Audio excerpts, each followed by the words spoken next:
Bonsoir. Monaco était représenté à l'UNESCO ce jeudi par l'intermédiaire de l'organisation Peace and Sport. Si on parle diplomatie, ensemble, on doit parler de ce 75e anniversaire de l'adhésion de la principauté à l'UNESCO qui sera célébré cette année. Un partenariat fort auquel vous tenez particulièrement. Oui, effectivement, parce que les thématiques de l'UNESCO, ce sont des thématiques qui sont chères à la principauté et au prince souverain. Une année importante donc pour nous auprès de l'UNESCO. Nous fêtons nos 75 ans de notre adhésion à cette organisation. Nous avons accueilli hier, dans le cadre de la conférence diplomatique, Son Excellence Madame Boisbouvier, qui nous a présenté les différents événements qui mettront à l'honneur la principauté tout au long de l'année à Paris.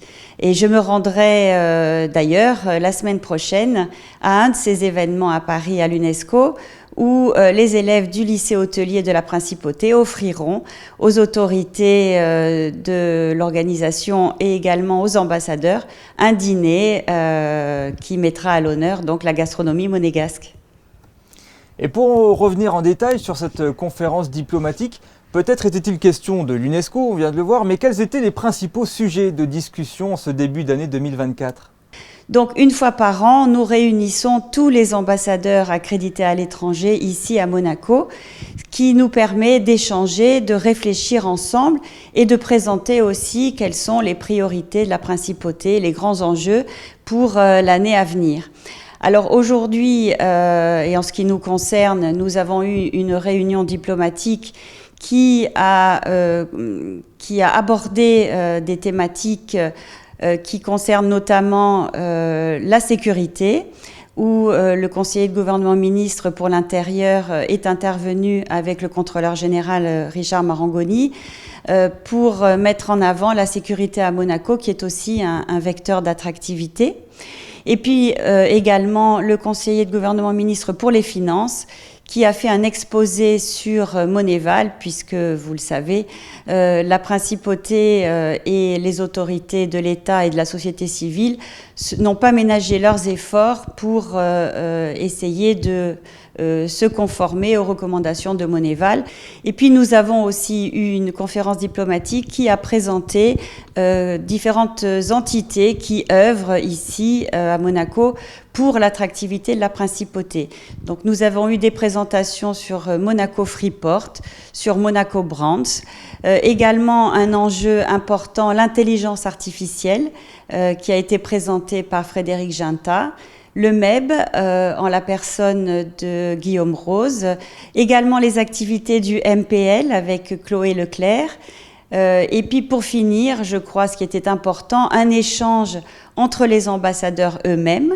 Tout d'abord pour faire un bilan des 30 ans de Monaco à l'ONU qui ont été célébrés l'année dernière, également donc les 75 ans de Monaco à l'UNESCO, et il ne faut pas oublier les 20 ans de la principauté auprès du Conseil de l'Europe. Énormément de sujets, donc quel est le principal motif de satisfaction qui a émergé de cette conférence ? Y a-t-il eu également des inquiétudes qui ont émergé ? Les inquiétudes, alors je commencerai par les inquiétudes, évidemment c'est la situation géopolitique, puisqu'on ressent bien notamment par les présentations et les interventions des ambassadeurs qui sont plus particulièrement accrédités auprès des organisations internationales et notamment l'ONU. On sent bien cette crispation qui émerge due aux conflits malheureusement qui ont lieu actuellement.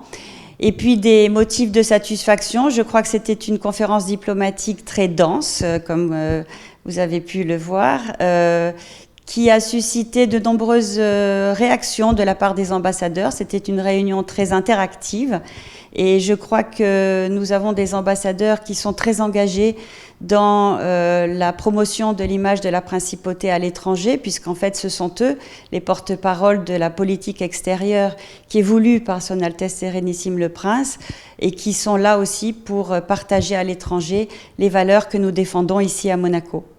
Vous prenez plaisir à vous réunir chaque année. Est-ce que ce n'est pas là l'objectif de la diplomatie finalement, de savoir réunir tout le monde autour d'une table ? Exactement, vous avez mis le doigt sur le but de la diplomatie. La diplomatie, c'est surtout le dialogue. Donc, on est toujours ravis de se retrouver tous ensemble. C'est une occasion unique et effectivement le dialogue est source de paix. Alors nous nous entendons bien au sein des diplomates monégasques, mais nous cultivons aussi voilà, cet intérêt de pouvoir nous retrouver et de pouvoir échanger entre nous. Merci beaucoup Madame le Ministre d'avoir été avec nous sur Monaco Info.